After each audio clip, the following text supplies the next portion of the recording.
ajudando os colegas. Olha só, galerinha, página 15 da nossa lista 4 do Enem, questão 60 falava o seguinte, ó. O funcionamento dos geradores de usinas elétricas baseia-se no fenômeno da indução eletromagnética descoberto por Michael Faraday no século XIX. Pode-se observar este fenômeno ao se movimentar um ímã e uma espira em sentidos opostos. Muito obrigado, querido.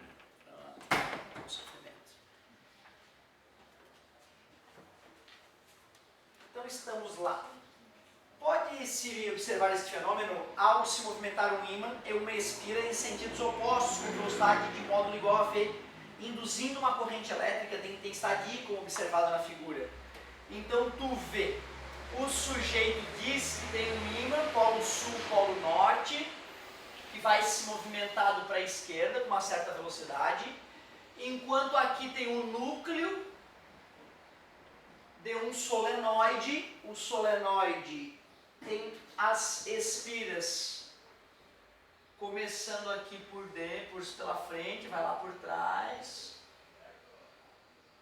Aí tem a última espira vindo lá por trás, e aqui tem um amperímetro, e diz que a corrente elétrica está indo aqui para a esquerda, para a direita nesse amperímetro. Ele diz que essa espira, esse solenoide, né, que são várias espiras, está se movendo para a direita, enquanto o ímã se move para a esquerda. A fim de se obter uma corrente com o mesmo sentido da apresentada na figura, utilizando os mesmos materiais, outra possibilidade é mover a espira para a... Primeiro, vamos revisar a lei de Lenz. É a lei de Lenz que nos permite descobrir para onde é que a corrente elétrica vai. Tem duas maneiras, eu diria, de aplicar a lei de Lenz e descobrir para onde vai a corrente elétrica.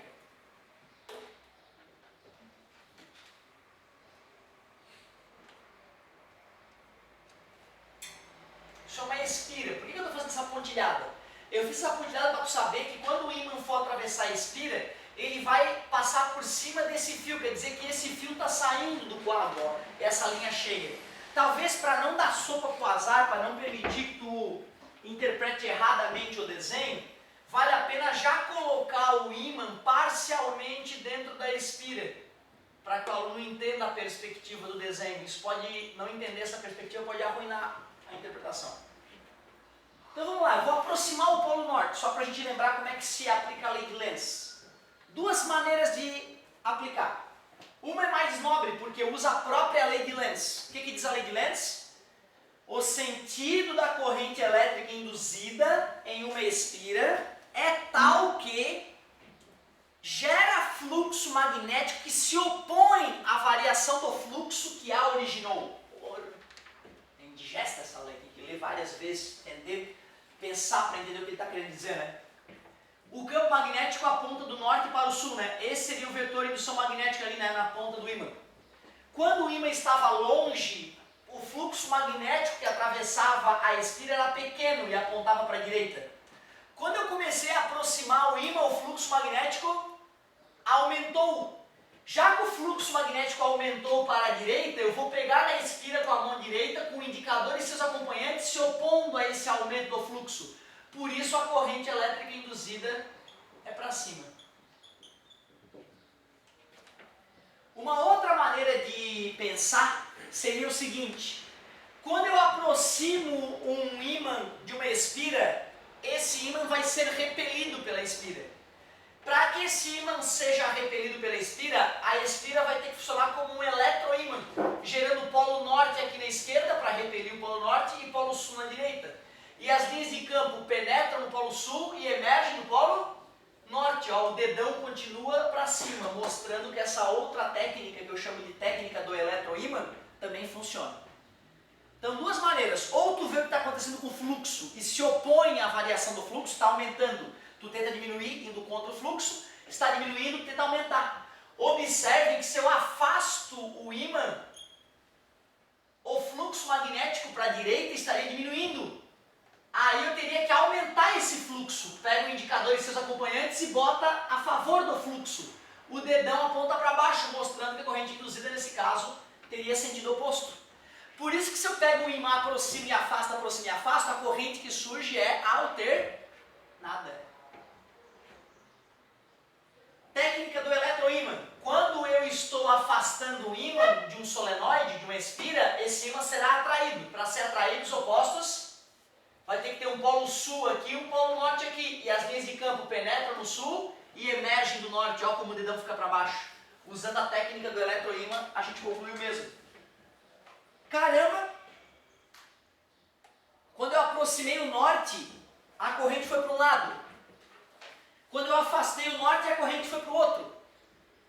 Isso me dá a sensação de que afastar o polo norte é o mesmo que aproximar o polo. Vamos ver se é verdade? Vou inverter o ímã de posição, que está em espira. Inverti o ímã de posição e agora vou aproximá-lo.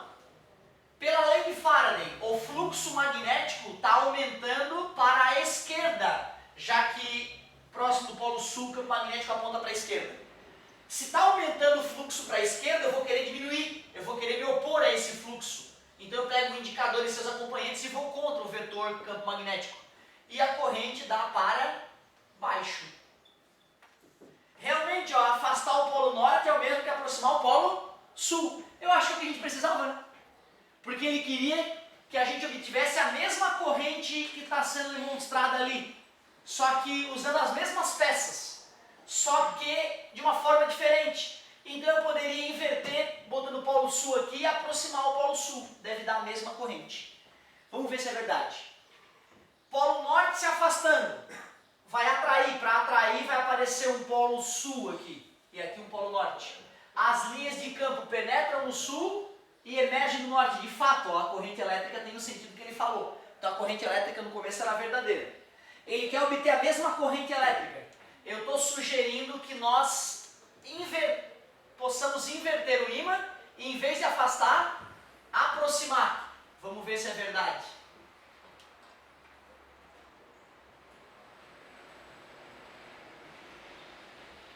Se está aproximando, vai repelir. Para repelir, tem que brotar um polo sul aqui e um polo norte ali.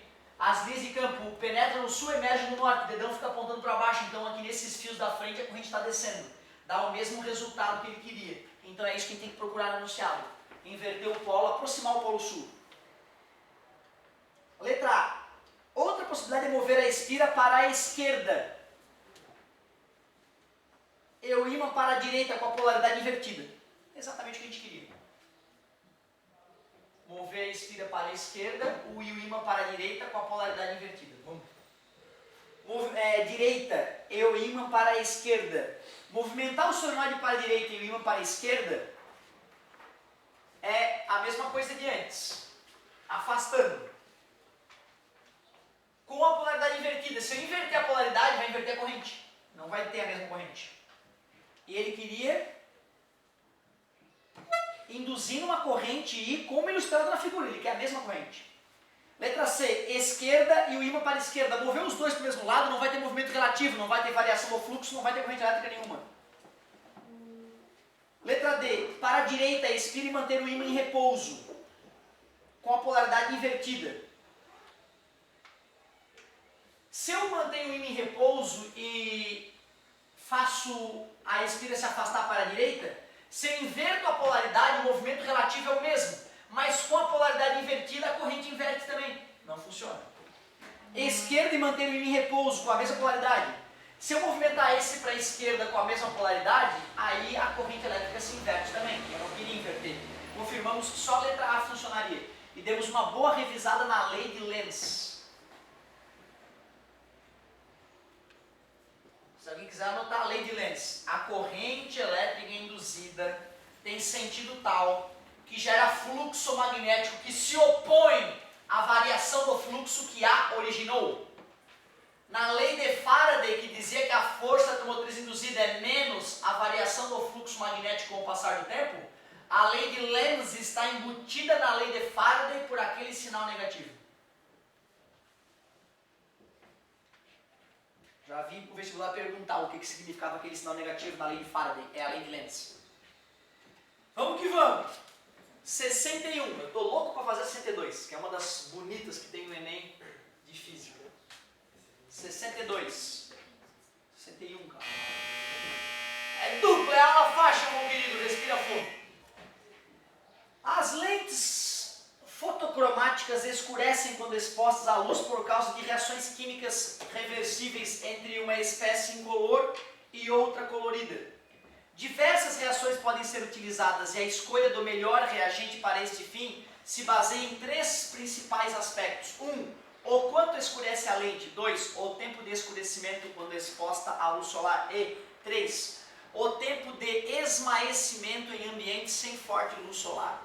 A transmitância indica a razão entre a quantidade de luz que atravessa o meio e a quantidade de luz que incide sobre ele. Durante um teste de controle para o desenvolvimento de novas lentes fotocromáticas, foram analisadas 5 amostras que utilizam reagentes químicos diferentes. No quadro são apresentados os resultados. Então tem 5 amostras desse material que escurece com a incidência da luz e nós vamos ter que tomar uma decisão sobre qual material escolher.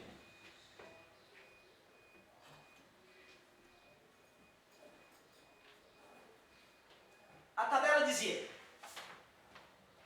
o tempo de escurecimento, o tempo de esmaecimento, que na verdade é ficar transparente de novo, né? E a transmitância média da lente quando exposta à luz. Então os tempos estão entre 20 segundos para escurecer a 50 segundos, a lente que demora mais, e o tempo de esmaecimento, 50 segundos as lentes que demoram mais a ficar claras de novo e 20 segundos as que ficam claras mais rapidamente. E a transmitância vai desde 90% até 50%. Considerando os três aspectos, qual é a melhor amostra de lente fotocromática para se utilizar em óculos? Eu acho que ela tem que escurecer e ficar claro o mais rápido possível. E ela também tem que bloquear um pouco da luz, né? Porque se ela bloquear muito pouco da luz também não me importa, né? Eu quero que bloqueie bastante a luz quando eu for para um ambiente muito claro. Tu vê, né? A primeira, ela é a que escurece mais rápido. E é a que demora mais para ficar clara. E ela consegue bloquear 80% da luz. Aliás, né? Transmite 80% da luz, só bloqueia 20%. A lente 2, ela demora mais para escurecer e é mais rápida para clarear. Mas deixa passar 90% da luz. Não sei se é interessante. A lente 3, ela fica escura em 20 segundos, é a mais rápida, e fica clara em 30 segundos. Só perde para a última lente. Então ela é rapidinha. E ela chega a bloquear 50% da luz. Putz, vai dar um bom conforto para quando a gente for para um ambiente bem claro, bem, né, bastante luz. A lente 4 é lenta, tanto para ficar clara quanto para escurecer, mas bloqueia bastante a luz. Mas eu preferiria ficar com a 3, que é mais rápida e faz o mesmo serviço. A lâmpada não, né? A lente 5, ela demora um pouquinho a escurecer, esclarece bem rápida, fica clara rápida, mas só bloqueia 5% da luz. Então também não me ajuda, não é um bom óculos de sol. A melhor delas é a 3. Ela perde um pouquinho no tempo de esmaecimento, mas as outras características ela dá um banho. Questão 3.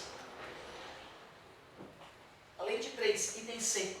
Tu vê, né, cara? Pô, o que eu vou ensinar para o aluno de física que vai ajudar ele nessa questão? Não tem como dar uma aula de física, vou ensinar vocês a escolher lentes fotocromáticas. Não é questão de bom senso, de ser um bom leitor, de estar ligado. Agora olha que questão bonitinha essa, cara. Olha só como o nível já melhorou agora. Agora vai começar a ficar divertida essa bela manhã para aprender física. Enem 2013. Desenvolve-se um dispositivo para abrir automaticamente uma porta no qual um botão, quando acionado, faz com que uma corrente elétrica I igual a 6 A percorra uma barra condutora de comprimento 5 cm, cujo ponto médio está preso a uma mola de constante elástica 5 × 10⁻²N por centímetro. G. Zebel. Apertou o botão, passa a corrente elétrica. O tamanho da barra condutora, 5 centímetros.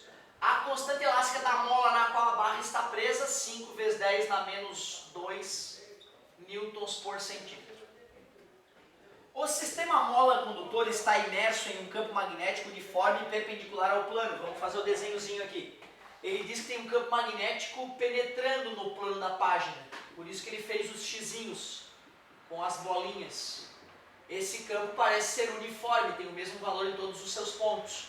Para que o aluno identifique que eu estou representando o vetor campo magnético, do lado de uma dessas bolinhas com o xizinho, a gente representa a letra B de Biot. Biot, a lei Biot-Savart, né? A lei que a gente usa para deduzir as equações dos campos magnéticos. Dentro desse campo magnético tem uma barra, esta barra condutora que vai passar a corrente elétrica, que tem um fiozinho conectando a barra. Bem no ponto médio da barra tem uma haste, e esta haste está presa em uma mola. Ele me deu a constante elástica da mola e me deu o tamanho desta barra condutora. Quando aciona o botão, a barra sairá da posição de equilíbrio a uma velocidade média de 5 metros por segundo. Velocidade da barra, 5 metros por segundo. E atingirá a catraca em 6 milissegundos. Ai que perigo, 6 milissegundos. 6 vezes 10 na menos 3 segundos. Tu vê, ó, aqui na frente tem uma catraquinha.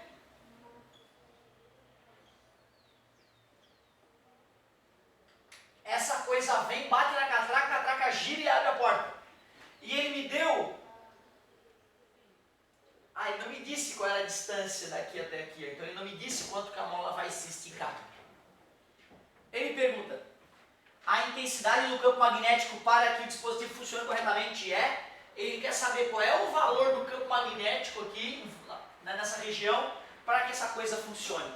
Cara, essa questão é muito bonita, ela exige muita física. Eu tinha que estar muito fé em várias partes da física e muito tranquilo para poder matar essa questão. Poxa, se ele quer que eu calcule o campo magnético, já que eu sei que tem um fio que vai receber uma força, primeira coisa, né, a gente teria que torcer para que o vestibular tivesse fornecido a fórmula do Biot para a gente. É a fórmula que me permite calcular a força eletromagnética atuando em um fio reto e longo. Se o vestibular não fornecer essa fórmula, o vestibular teria que ter fornecido a fórmula da força eletromagnética, a velocidade média, distância sobre tempo, e intensidade de corrente elétrica, carga com o passar do tempo. Usando essas três equações é que a gente deduz a fórmula do Biot. A fórmula para calcular a força eletromagnética em fio.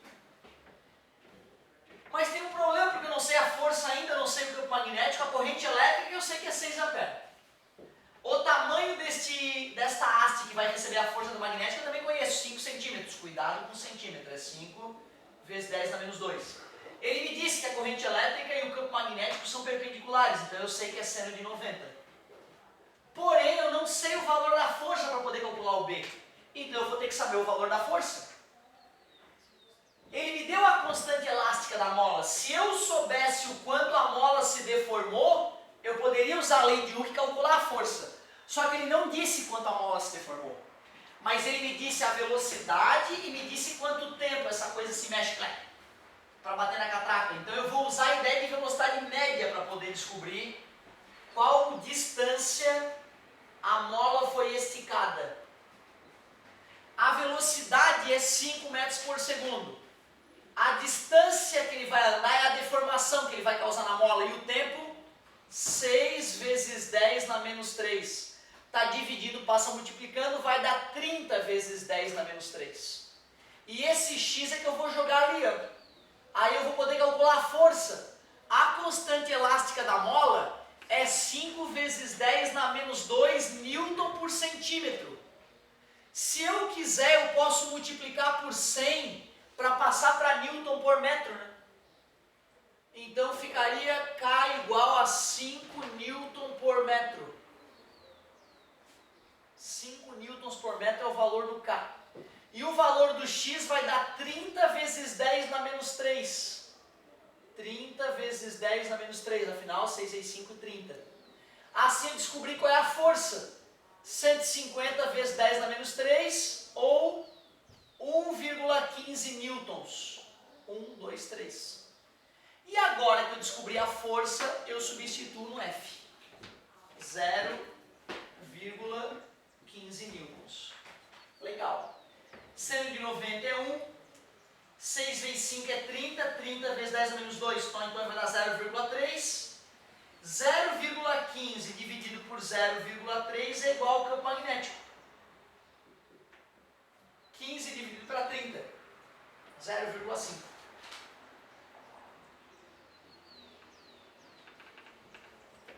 (0,5 Tesla). Ou 5 vezes 10 na menos 1. Letra A. Cara, essa é uma das questões de física mais bonitas do Enem, cara, de todos os tempos. Porque ela, ou o cara era fera em física, ou ele não matava essa questão.